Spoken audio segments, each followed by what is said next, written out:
आज मनोस्नान का 46वां दिन है। तो मैं आज तुम्हें एक खास विषय पर कुछ बताने जा रहा हूं। आप मेरी बात को ध्यान से सुने, जरा गौर से सुने। जीवन रूपी नैया को पार लगाने के लिए, जीवन रूपी नैया को पार लगाने के लिए, परमात्मा प्राप्ति के लिए, मुक्ति के लिए हमें एक ऐसे व्यक्ति की जरूरत होती है जो हमें राह बता सके। हमें एक ऐसे गुरु की जरूरत होती है जो हमारा मार्गदर्शन कर सके। और इसीलिए कहावत भी है कि व्यक्ति को नुगरा नहीं रहना चाहिए, व्यक्ति का आध्यात्मिक गुरु जरूर होना चाहिए। अन्य संस्कारों की तरह गुरु धारण संस्कार भी बहुत ही जीवन के लिए महत्वपूर्ण है। लेकिन सबसे बड़ी विडंबना तो यह है कि गुरु बनाया किसे जाए, कैसा हो गुरु, यह बड़ी विचित्र बात है। मैं तुम्हें कुछ कसौटियां दे रहा हूं, तुम इन कसौटियों पर परख करके गुरु बनाना। संसार में जिसे मर्जी बना लेना, कभी धोखा नहीं खाओगे। तुम जरा बात को समझ लेना, कभी धोखा नहीं खाओगे। क्योंकि आज संसार की सबसे बड़ी समस्या यह है कि हर चौथे कदम पर बैठा है कोई ना कोई गुरु बनने के लिए। आज संसार में धर्म गुरुओं की बाढ़ सी आई हुई है। हर कोई गुरु बनने को तैयार है और शिष्य बनाने को आतुर है। हर कोई। आज तो ये हालत है कि अगर कंकर भी फेंक कर मारोगे तो किसी न किसी गुरु को ही जाके लग जाएगी। इस कदर भरमार है देश में गुरुओं की। और मैं तुम्हें एक बात और बताऊं, 99% लोगों ने धर्म के नाम पर एक दुकानदारी बना रखी है। गुरु बहुत सोच के बनाना, और काम में चाहे कुछ कम ध्यान कर लेना, लेकिन गुरु बनाने के मामले में पूरे सावधान रहना। क्योंकि 100 में से 99 चोर हैं, यहां ये ध्यान रखना। अब रहा सवाल कि तुम परख करोगे कैसे। अध्यात्म के सफर में जब भी कोई आदमी के अंदर लिप्सा होती है, लालसा होती है कि परमात्मा प्राप्ति के लिए उसे रास्ता चाहिए, वह किसी न किसी के संपर्क में जरूर आता है। और जिसके संपर्क में वह आता है वह उम्मीद करता है कि उसका कोई मार्गदर्शक हो, कोई उसे सुगम सा रास्ता बता दे। वह किसी को अपना गुरु बना ले जो उसे ज्ञान दे दे कि परमात्मा की प्राप्ति कैसे हो। और इसलिए वह किसी न किसी को तो गुरु धारण करता ही है। जब व्यक्ति जिन दिनों में यह सोचने लगता है कि मुझे कोई ना कोई गुरु बना लेना चाहिए, उन दिनों में वह चारों ओर नजर फैलाता है कि मैं किसे गुरु बनाऊं। तो तुम एक बात ध्यान रखना, कई बार वह व्यक्ति बड़े बड़े डेरों में जाकर के और जो भी उस डेरे का संचालक होता है उसे गुरु बना लेता है। कंफ्यूज है वह आदमी उस बड़े डेरे को देख करके। उलझ गया कि उसने विश्वास कर लिया जिस इंसान का इतना बड़ा डेरा हो वह वाकई में गुरु बनने के काबिल है। लेकिन यह गलत है। अगर डेरा बहुत बड़ा है इसका मतलब यह हुआ कि वह व्यक्ति संपत्ति इकट्ठी करने में माहिर है और संपत्ति इकट्ठी कर करके बहुत बड़ा डेरा बना लिया उसने। गुरु बनने में काबिल है या ना है इसकी कसौटी तो और है। कई बार व्यक्ति बहुत ज्यादा भीड़ को देख करके सोचता है लाखों लोग इसे गुरु कह रहे हैं, मैं भी इसे गुरु बना लूं। भीड़ भेड़ों की तरह होती है, यह बात मेरी याद रखना, क्योंकि वे लाखों लोग भी एक दूसरे को देखकर दिल थामे हुए हैं। सभी को लाख दिखते हैं, लाखों लोग, कोई खुद को नहीं गिनता। वे सारे एक एक करके लाख बने एक दूसरे को देख रहे हैं। भीड़ कोई कसौटी नहीं है कि जिस धर्मगुरु के पास लाखों की भीड़ हो उसे तुम गुरु बना लो। भीड़ अगर उसके पास लाखों लोगों की है तो इससे एक बात साबित होती है कि यह व्यक्ति भीड़ इकट्ठी करने में बड़ा माहिर है,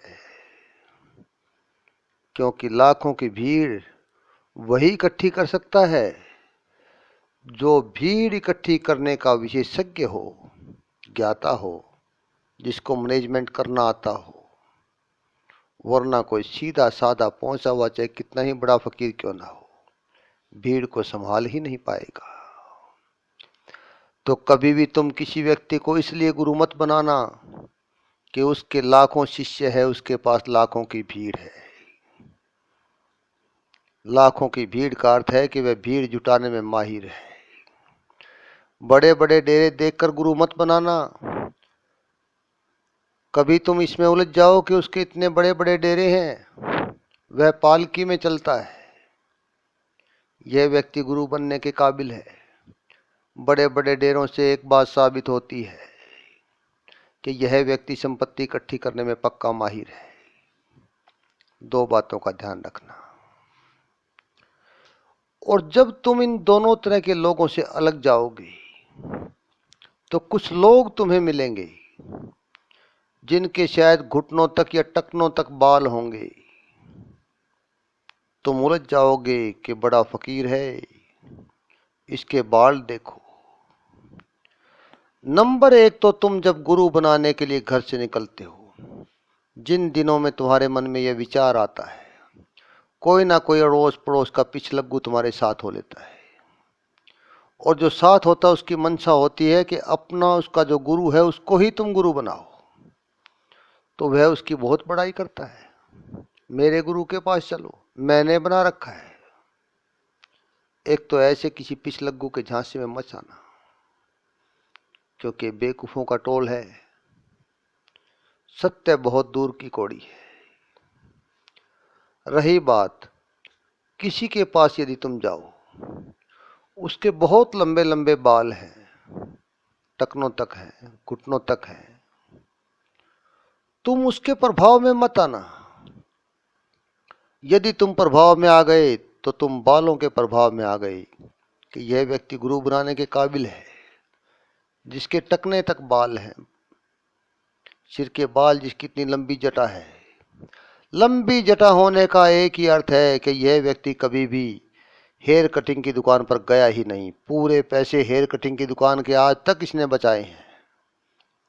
अगर तुम भी 20-30 साल किसी हेयर कटिंग की दुकान पर ना जाओ और बालों को ना कटवाओ तो तुम्हारे बाल भी बहुत लंबे हो जाएंगे। कभी तुम गुरु की वेशभूषा में उलझ जाओगे कि देखो इसने कैसे वस्त्र पहन रखे हैं। वस्त्रों में मत उलझना। अगर किसी इंसान के पास शक्ति है तो यदि वह केवल अंडरवियर में भी बैठा है तो भी पूर्ण शक्ति सहित ही बैठा है। इसलिए कभी वस्त्रों में मत उलझना। अगर कोई पहुंचा हुआ संत जींस की पैंट शर्ट में चश्मा लगा के बाजार में घूमे तो क्या वो संत नहीं रहेगा? क्योंकि संतता एक अंदर की यात्रा है। जिसने पा लिया उसने पा लिया।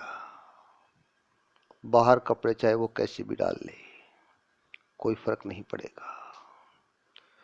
तुम जब गुरु बनाने की यात्रा पे निकलोगे, कुछ लोग तुम्हें बड़ी चिलम पीते मिलेंगे, एक बार में ही इतना धुआं खींच लेंगे अंदर के तुम देख के हैरान हो जाओगे। अलग अलग तरीके हैं लोगों को प्रभावित करने के। कोई वेशभूषा से करता है, कोई अपने बहुत लंबे बालों से करता है,